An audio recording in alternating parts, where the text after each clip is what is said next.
సీత అడిగిన వరమొకటే, చిటికెడు పసుపు కుంకుమలే. రాముడు అడిగిన నిధి ఒకటే, అది సీతమ్మ సన్నిధే.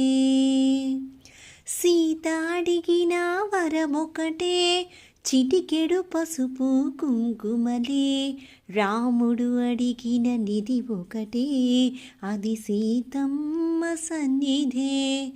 7 అడుగులు నడిచేది 7 జన్మల కలయికకే. పడతులకైనా పురుషులకైనా ఆ బంధం 100 ఏళ్ల సంభాగ్యం. పడతులకైనా పురుషులకైనా ఆ బంధం 100 ఏళ్ల